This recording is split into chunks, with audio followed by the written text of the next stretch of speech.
एक पति और पत्नी की प्रेम कहानी। मेरी प्यारी सुधा, अपनों के लिए सबसे अच्छे उपहार तुम बिन मैं कुछ नहीं।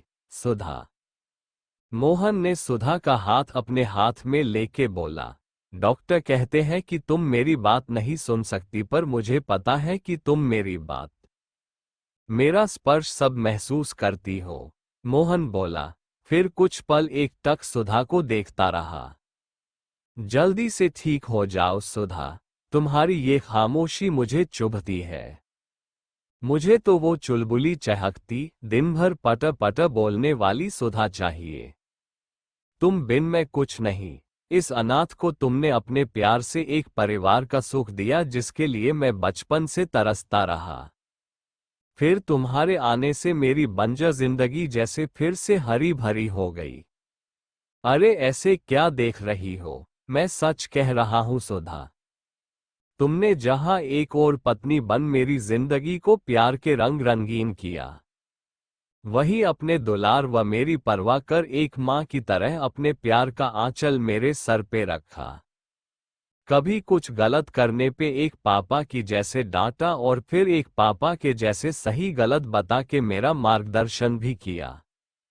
और कभी खुद बच्ची बन कभी चुस्की की, कभी इमली की, ऐसी कितनी छोटी छोटी फरमाइशें कर मुझे बड़प्पन का एहसास दिलाया तुमने। हमने साथ में जिंदगी के खुशनुमा 30 सावन साथ में बिताए।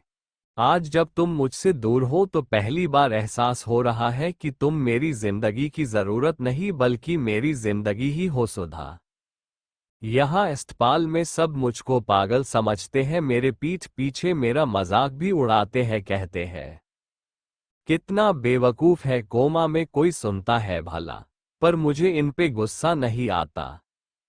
जब तुम मुझसे रूठती थी तो कहती थी ना, ये बादल तो या तो शांत रहता है या गुस्सा की बारिश करता, प्यार भरी बारिश तो करना जैसे आता ही नहीं।